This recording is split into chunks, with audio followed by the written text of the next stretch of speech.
Oke,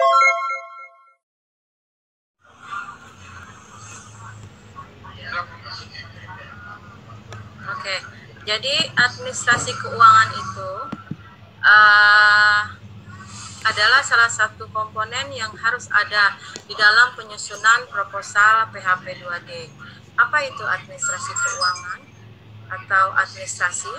Hal-hal yang harus dipenuhi oleh para pengusul yang berdasarkan pada ketentuan-ketentuan yang tersebut dalam panduan. Jadi, agar proposal Anda lolos seleksi administrasi, nanti sebelum diunggah itu harus benar-benar diteliti, dicek apa-apa saja yang harus disampaikan, apa-apa saja yang harus ada sebagai salah satu persyaratan dari penyusunan proposal untuk program holistik pembinaan dan pemberdayaan desa. Karena apabila ada satu saja yang ketinggalan atau salah meletakkan, itu akibatnya amat fatal ya. Jadi kami anggap itu tidak sesuai dengan apa-apa yang sudah kami nyatakan di dalam panduan PHP 2D. Jadi tolong banget ini buat adik-adik nanti ketua-ketua ormawa yang ingin mengunggah proposal PHP 2D, benar-benar dicek kembali sebelum submit ya. Jadi nanti di dalam panduan kami pun kami sudah berusaha untuk meminimalisir ketidakcermatan dari pengunggah, sehingga mudah-mudahan tahun ini semua bisa lolos seleksi administrasi. Baik, selanjutnya Mas Bebe. Untuk panduan, kami sudah publish panduan di laman Direktorat Jenderal Pendidikan Tinggi maupun di laman php2d.kemdikbud.go.id. Silakan bagi yang belum mengunggah atau mengunduh, silakan untuk melihat di kedua laman tersebut ya. Baru saja kemarin kami luncurkan. Begitu. Jadi selain di laman Dikti juga ada di laman PHP 2D.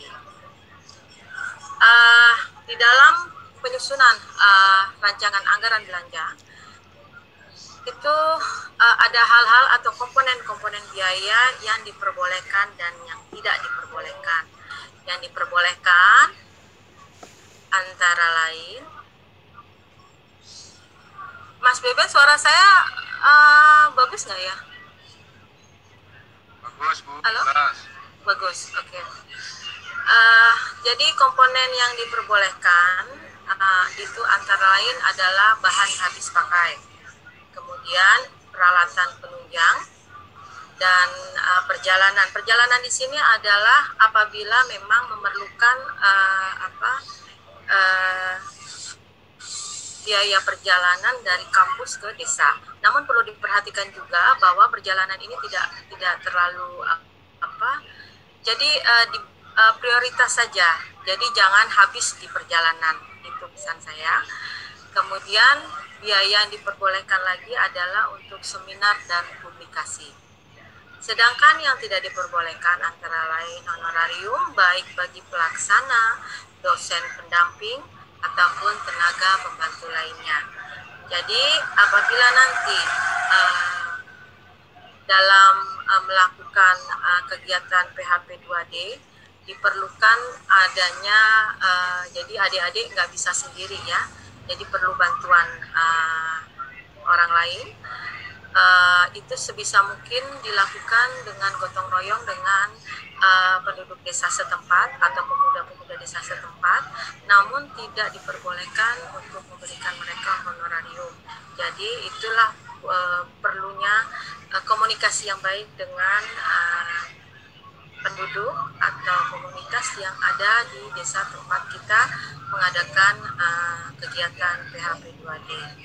Kemudian ada lagi yang tidak diperbolehkan, yaitu peralatan penunjang seperti alat sekretariatan, lalu pembelian atau sewa, ya, alat-alat sekretariatan seperti laptop, LCD, kamera, sound system, dan printer itu tidak diperbolehkan.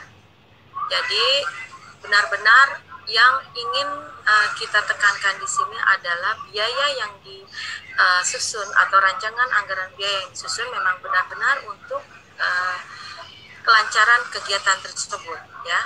Jadi ini yang perlu juga diperhatikan.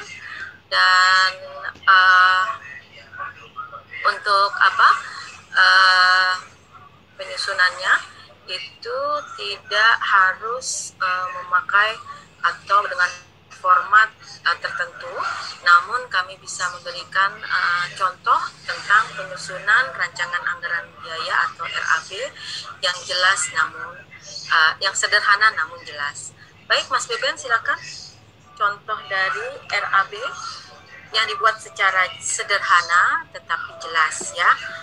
Jadi di sini bisa dilihat, ya, kami melihat juga dari RAB yang dibuat oleh perguruan tinggi yang pernah mengikuti PHP 2D. Jadi di sini di breakdown dulu apa itu peralatan penunjang, lalu bahan habis pakai, lalu untuk biaya seminar dan publikasi.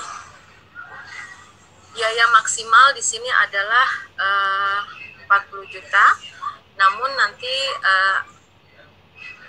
untuk pemberian dananya akan kita lihat dari dari komponen-komponen yang memang sesuai dengan yang ada dalam panduan, sehingga bisa saja itu memang diberikan 40 juta atau bisa saja kurang dari itu.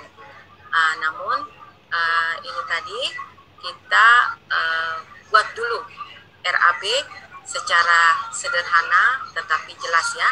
Jadi ada uraian, ada volume, dan harga satuannya serta jumlah total dari pembelian alat-alat tersebut. Baik, Mas Beben, silakan. Perlu diketahui juga, kami ingatkan di sini bahwa setiap pembelian itu diharuskan adanya bukti pembelian, ya. Jadi dapat berupa struk pembelian, invoice, kwitansi, atau nota. Jadi untuk pembelian dari nilai Rp1 hingga Rp10 juta itu diharuskan ada nota, ya. Itu sesuai dengan Undang-Undang Nomor 20 Tahun 2020. Kemudian untuk pembelian di atas 5 juta diharuskan membubuhi dengan materai 10.000, ya.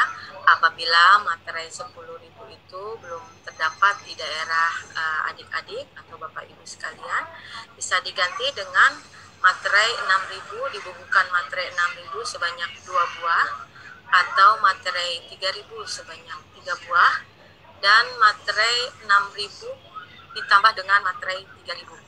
Jadi itu untuk tahun 2021 karena untuk materai untuk penyebaran materai 10.000 mungkin masih ada kendala, sehingga ada beberapa alternatif untuk pembubuhan materai 10.000 tersebut. Sedangkan untuk pembelian di atas 10 juta selain nota juga diharuskan ada kwitansi dari tempat kita membeli barang tersebut, ya. Untuk pajak nanti bisa berkoordinasi dengan pejabat berwenang di bidang keuangan di perguruan tinggi adik-adik semua, ya, di kampus masing-masing. Jadi harga yang tadi ada dalam RAB setidak-tidaknya sudah dengan pajak, ya, karena bantuan yang kami berikan kepada tim PHP 2D adalah sudah dengan pajak. Jadi pajak sudah diperhitungkan di situ, sehingga jangan sampai ada pengalaman dari tahun lalu bahwa dia benar-benar harganya itu memang harga itu belum pakai pajak. Jadi pas dia membeli seharga lebih dari yang diharuskan untuk mengeluarkan pajak, tidak dalam hal ini PPN 10%, mereka nombok begitu. Jadi jangan sampai seperti itu, sehingga benar-benar untuk RAB ini disusun dengan cermat ya. Selanjutnya Mas Beben.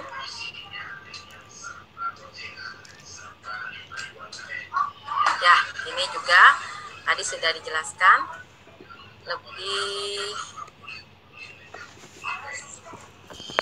Ini bukan 1 juta ya, kemarin Pak Sugino sudah memberitahukan 5 juta ini harus dibukukan materai 10.000 ya. Itu sesuai dengan undang-undang yang terbaru ya, tahun 2020.